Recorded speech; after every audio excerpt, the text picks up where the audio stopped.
engsel ya. Ada nggak sekarang yang lagi deket pintu duduknya? Yang kamera laptopnya bisa diputar arahin ke pintu, ada nggak?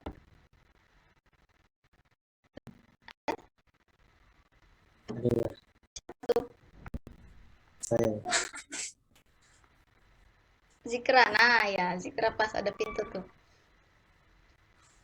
Coba Zikra, pintunya pasti kebuka nggak itu Zikra? Bisa ya? Coba Zikra dibuka dulu pintunya dikit. Nah nanti coba Zikra dorong,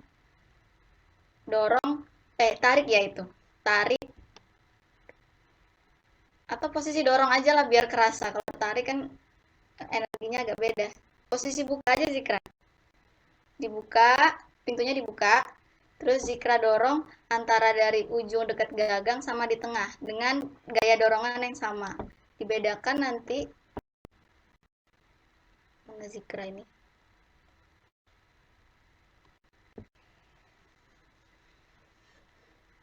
Dorong dengan kekuatan yang sama antara di ujung sama di tengah. Bandingkan rasanya.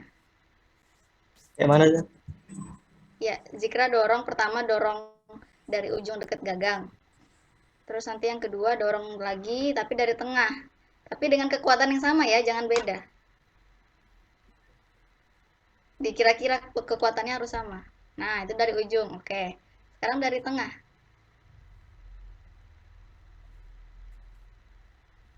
Nah, kalian lihat perbedaannya? Ya sudah. Gimana Ya kalau sudah. yang pertama tadi gimana pas Zikra dorong? Lebih mudah tertutup. Iya, kayak Lebih jauh. cepet gitu geraknya, gampang gitu geraknya ya. Kalau yang kedua, rasanya gimana Zikra kalau dorong dari tengah? Lebih berat ya. Iya, lebih berat. Dan tadi pun di pergerakannya kita lihat pintunya agak agak lambat geraknya ya, cuma sampai nggak nyampe geraknya nggak sejauh si gerakan pertama. Alasannya adalah karena Momen gaya. iya karena momen gaya karena posisi apa itu namanya? Agak lurus ya. Pintu ini geraknya gerak Berputar. apa menurut kalian? Gerak lurus apa gerak berputar? Berputar. Berputar. Lurus apa Karena putar? berputar. Berputar saja. Ya berputar ya, walaupun putarnya nggak 360 derajat.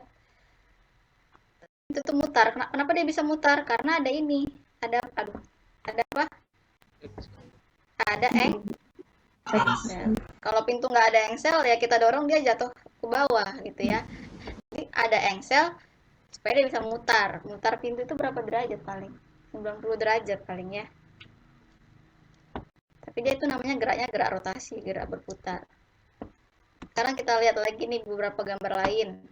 Ini ada bapak-bapak lagi masang di baut gitu di roda mobil, ban mobil. Dia pakai alat ini. Coba kalau misalnya alat ini dipotong jadi sependek ini. Kira-kira apa yang terjadi? Makin susah.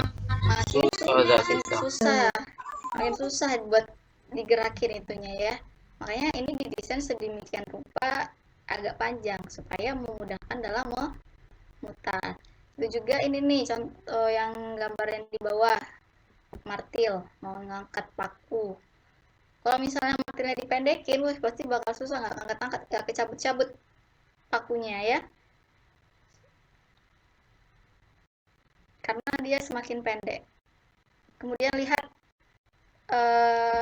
gambar satunya lagi.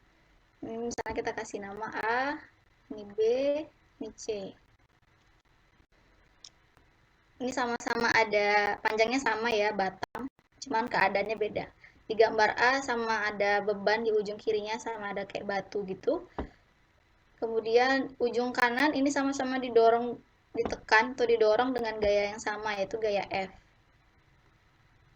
Nah, cuman yang beda adalah posisi ini. Ini posisi porosnya, kayak tumpuannya.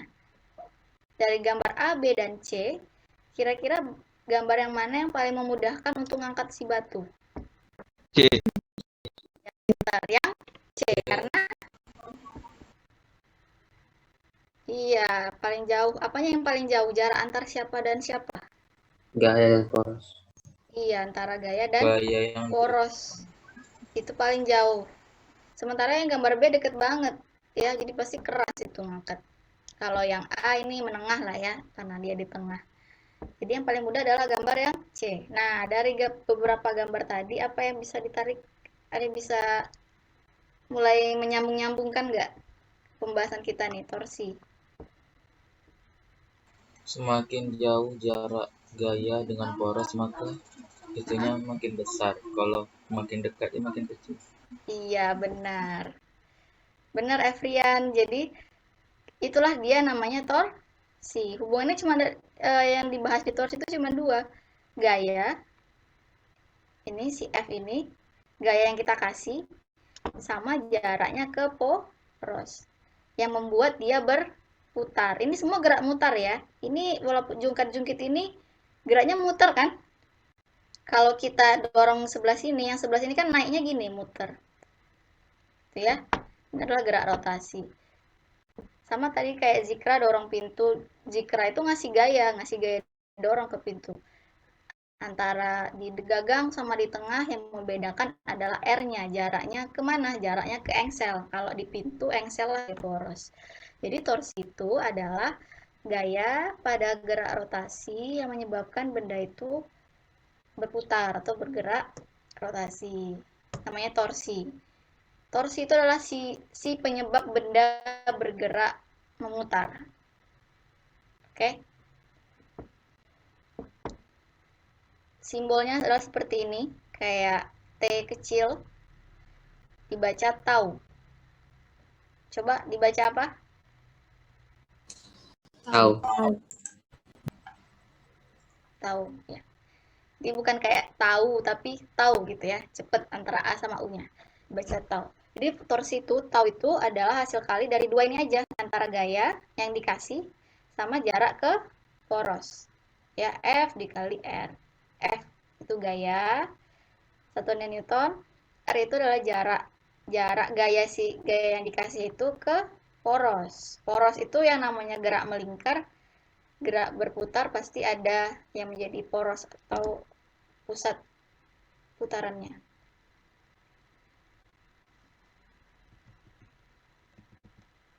Jadi satuan torsi adalah Newton meter. Nah, ini ada syarat nih. Syarat torsi untuk mengerjakan torsi itu antara F dan R itu harus saling nih, simbol apa ini? Terbalik ini? Tegak lurus. Iya, tegak lurus ya. Jadi antara gaya dan R jaraknya harus tegak lurus. Kalau nggak tegak lurus, ya berarti harus lurusin. Caranya gimana? Ya diproyeksikan berarti nanti ya. Penting konsep dasarnya adalah ini. Berarti semakin besar torsi alias semakin besar torsi itu bisa semakin besar gayanya atau semakin besar jaraknya ya. Maka benda akan semakin mudah berputar. Jadi para tukang-tukang membuat pintu gagangnya di ujung itu bukan hanya untuk alasan estetika saja, tapi ada penjelasan fisikanya supaya makin gampang kita buka. Ya jadi nggak nggak akan ada tukang yang coba-coba bikin gagang di tengah biar biar bagus aja gitu, biar imbang misalnya estetik. Ya estetik tapi malah nyusahin kita. Buat apa ya kan? Jadi pasti gagang pintu itu dorongnya lebih gampang dari pinggir. Pinggir yang paling jauh dari engsel. Supaya makin gampang dia muter. Sampai sini paham? Paham torsi itu apa? Insya Allah paham sudah. Ya, apa torsi itu berhubungan sama dua hal, yaitu apa saja? Gaya dan poros. Gaya dan poros. Gaya dan bukan poros, gaya dan Jarak. jarak ke poros ya. Oke. F kali R. Nah, ini contoh perbandingan beda antara gerak translasi dan gerak rotasi. Gerak translasi itu artinya gerak lurus ya, gerak yang lurus. Gerak translasi itu yang sebelum-sebelumnya kita pelajari di kelas 10. Misalnya kan ada balok. Balok misalnya kita tarik pas di tengah, kita kasih gaya F ke atas, yang terjadi sama baloknya apa? Geraknya kemana? Ke atas. Ya, udah lurus ke atas gitu kan, nggak ada gerak mutar. Oke? Itu namanya gerak translasi. Tapi ketika misalnya contoh ini tadi batang, kemudian ada yang menjadi poros, ya. Poros itu artinya kan posisi yang diam, nempel ke dinding kah, ke lantai kah, pokoknya dia menjadi tumpuan. Ketika misalnya kita memberikan gaya pada benda yang ada porosnya, kita tarik yang di ujung sini, maka yang terjadi sama batang ini naiknya gimana? Apakah naik semua ke atas? Tidak, ya kan? Pasti yang gerak hanya yang ujung sini aja. Jadi geraknya pasti batang ini akan bergerak muter gini, ya kan? Nah, itulah bedanya pembahasan kita di bab sebelumnya itu gerak translasi. Kalau sekarang gerak rotasi, gerak yang dia punya poros gitu. Karena diberikan gaya, kemudian dia ada porosnya, jadi pasti dia geraknya muter. Itu ya. Nah, ini contoh soal torsi.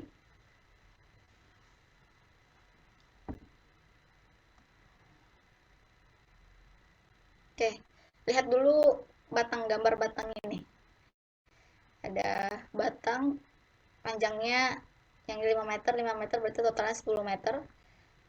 Porosnya pas di tengah. Oke, porosnya pas di tengah. Kemudian batang ini ditarik dengan 3 gaya. Ada F1 20 Newton ke arah miring ke kiri 30 derajat. Kemudian F2 10 Newton tegak lurus, sudah lurus ke bawah, dan kemudian F3 5 Newton. Posisinya pas di poros. Ya. Nah, torsi ini perlu diingat adalah besaran vektor.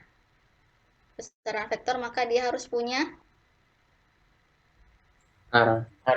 Iya, benar. Jadi harus diperhitungkan arahnya. Berarti ada positif, ada negatif gitu ya.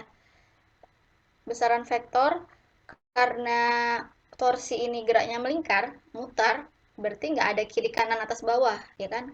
Kalau gerak melingkar, patokan arahnya hanya ada dua, yaitu searah jarum jam atau berlawanan jarum jam. Ya. Nah, untuk perjanjian tanda, ini sebenarnya bebas. Tapi untuk slide ini kita bikin misalnya kalau yang searah itu kita anggap negatif, kalau yang berlawanan kita anggap positif. Kalau kalian mau sebaliknya juga boleh aja, terserah. Ini hanya tanda. Yang penting harus dibedakan, nggak boleh plus semua ya. Nah, ini penggunaannya gimana? Kita lihat dari gambar batang ini. Ini yang ditanyakan adalah total torsi pada batang. Oke, batang ini ditarik dengan berbagai macam gaya. Kira-kira kemanakah akhir putaran batang ini? Dia ditarik, ada tarik ke atas, ke bawah. Kira-kira gimana pergerakan akhir batang ini gitu pertanyaannya. Total torsinya berapa? Karena ada 3 gaya ya kan? F1, F2, F3, maka torsinya juga ada 3. Jadi sigma torsi, sigma tau. Total taunya adalah tau 1 tambah tau 2 tambah tau 3. Tau 1, torsi yang pertama, yaitu berarti dari gaya yang pertama dikali R-nya. Ya. Gaya yang pertama 20 Newton ini R-nya adalah jaraknya ke poros adalah 5 meter. Tapi lihat F1 ini udah tegak lurus belum? Tadi syaratnya harus tegak lurus. Belum ya. Belum. Berarti harus diapain? Diproyeksi. Proyeksi. Iya, proyeksinya F1Y dan F1X. Tapi yang dipakai yang mana? Yang F1X atau F1Y? Yang Y ya, karena kan mau tegak lurus. Kalau yang X tidak tegak lurus dengan poros. Jadi kita pakainya F1Y. Jadi ingat, jangan langsung masukkan angka. Lihat dulu dia tegak lurus apa enggak. Jadi bukan 20 yang dipakai, tapi 20 cm. 30 dikali R-nya berapa? 5. Jarak dari F1 ini ke poros 5. Arahnya kemana ini? F1 torsi yang pertama. Lihat, kalau misalnya nih, kalian bayangkan nih kan batang nih. Kalau kalian tarik batang ini dari ujung sebelah kanan ini, tarik ke arah sana, batangnya bakal muter ke arah jarum jam apa berlawanan? Berlawanan. Iya, berlawanan. Jadi tadi perjanjian tandanya kalau berlawanan tandanya plus. Hanya di sini plus ya, nggak ada minus. 20 sin 30 kali 5. Sekarang F2 lihat. Tahu yang kedua, torsi yang kedua adalah F2. F2-nya sudah tegak lurus? Sudah. Sudah, berarti tidak perlu koreksi. Langsung F2 dikali R. R-nya berapa? 5.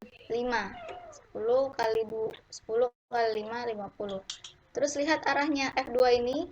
Batang ini kalau ditarik searah F2 akan berputar berlawanan apa searah? Berlawanan. Berarti dia juga plus ya. Jadi tambah juga. Kemudian F3, lihat F3 ini posisinya adalah pas di poros, artinya dia nggak punya R, ya kan? Udah berarti 0 ya, F3-nya 0. Jadi hanya ada dua torsi. 20 sin 30 kali 5 tambah 10 kali 5 adalah 100 Newton meter. Hasilnya positif ternyata. Oh ya udah, berarti pergerakan akhir batang ini ya, batang itu gerak berlawanan arah jarum jam. Ke sini paham? Paham, Ustazah. Oke, kalau misalnya Ustazah tambah nih di atas sini. Nah, Ustazah tambah F4 misalnya ya. Tambah lagi lah gaya 1 di sini misalnya 15 Newton.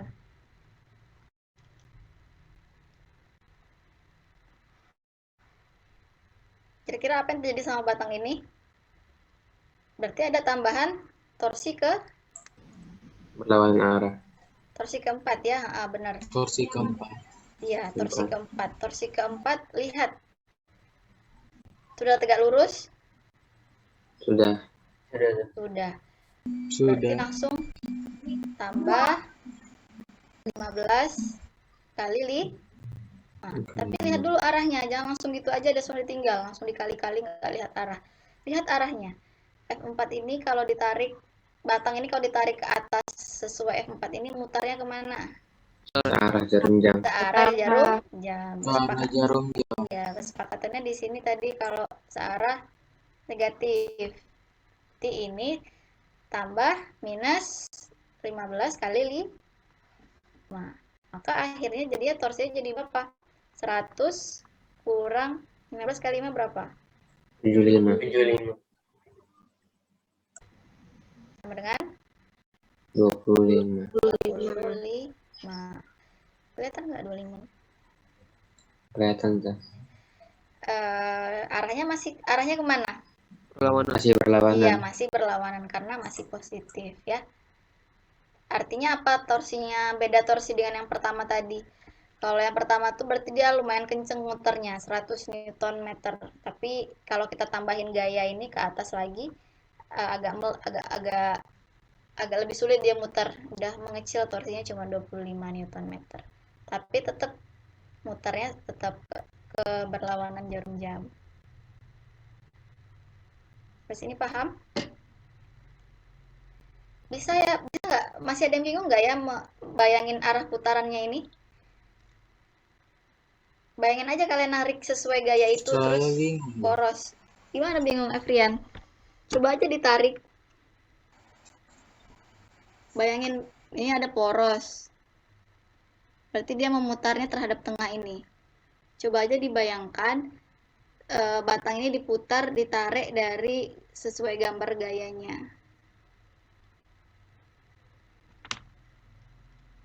Bingung di mananya, Afrian?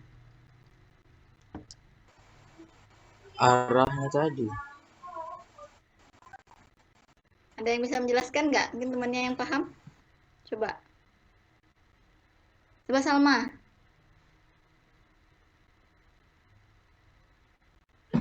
Saya Zah. Ya, coba. Tutor sebaya. Ren bingung di ini ya Zah. Di Cara nentuin arahnya ya, Evrian. Berlawanan apa searah jarum jam itu? Jadi kan misalnya ini, kita punya, misalnya ini porosnya. Jadi kayak misalnya yang F2 itu kan dia ke bawah, Rian. Ya udah kita contohin aja tarik ke bawah gini. Itu kan berarti dia nggak searah sama jarum jam kan. Kalau jarum jam kan geraknya ke kanan gitu ya. Iya, ke kanan. Kanan. Nah, dia geraknya ke kiri. Kalau searah jarum jam kan ke kanan. Nah, berarti dia positif. Kalau misalnya dia searah sama jarum jam atau ke kanan, berarti dia negatif gitu, Ren. Kita tarik gitu loh dari apanya? Dari arah Ujung. jadinya Iya. gitu. Bayangkan pakai pena kayak Salma itu, Rian.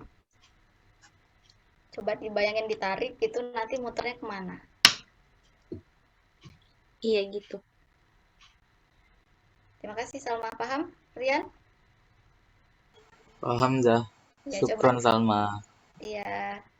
Syukur Salma. Rian, Coba bayangin pakai pena ya, atau apalah yang bisa diputar di sekitar kalian. Kalau misalnya susah diimajinasikan lewat gambar. Yang penting wajib ini harus menentukan arah karena ini adalah besaran vektor. Jadi nggak boleh semuanya dipluskan, belum tentu. Ya.